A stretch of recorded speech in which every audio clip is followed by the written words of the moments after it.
Öncelikle 2 yıla yakındır süren Gazze'deki katliamın, soykırımın, acının, vahşetin gerçekten çok uzun süredir devam ediyor olması ve bu konuda Gazze'deki Müslümanları hem insan olması hem de İslam dinine mensup olmaları sebebiyle kardeş olarak bildiğimiz diğer Müslüman ülkelerin hiçbir şey yapmamaları ya da yapamamaları ya da ellerinden herhangi bir şey gelememiş olması gerçekten çok üzücü, gerçekten ayrı bir acı tablosu olarak önümüzde durmakta.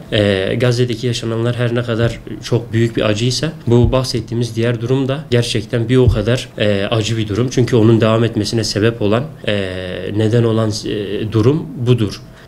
Hem İsrail'deki hem de Türkiye'deki çifte vatandaşlıkları olan insanların Türkiye vatandaşlıklarının iptal edilmesi. Bu konuda nasıl bir durum izlendi? Yani bu vatandaşlığa sahip olan insanların Türkiye dışında da gidip o vahşete, katliama katılanların, bunların tespit edilmesi halinde bunların vatandaşlıktan çıkarılmaları, Türkiye'de var olan mallarına veyahut yerleşim yerlerine veyahut elde olan imkanlarına maddi olarak el konulması veyahut bununla alakalı olarak bir cezalandırma yoluna gidilmesi dahi konuşuldu, söylendi.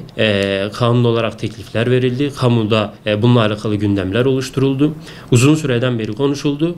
Ancak şu ana kadar herhangi bir bununla alakalı fiili adım atılmış değil. Artık söz söylemenin, sesimizi yükseltmenin ya da kınamanın herhangi bir adım olarak görülmemesi gereken bir dönemden geçiyoruz. Artık söz söyleme etkisini yitirdi. Şu an Gazze'de yaşananlar, Gazze'deki insanlar Müslüman ülkelerden yükselen sesleri duymamaktalar. Çünkü artık oradaki acı ve vahşet açlıktan ölümlere, katliamlarla ölümlere sebep olmakta ve artık o insanlar bizim sözlerimizi duymamakta. Bizden hareket beklemekteler. Bizden adım beklemekteler. Bizden somut olarak o sözlerimizin arkasında durmamızı beklemekteler. 2 yıla yaklaşan bir süredir bizim sözlerle bir şeyler yapmamız maalesef kimseyi etkilemedi. Maalesef herhangi bir dünya çapında etki uyandırmadı ve bu vahşeti işleyenler herhangi bir şekilde korkmadılar, telaşlanmadılar.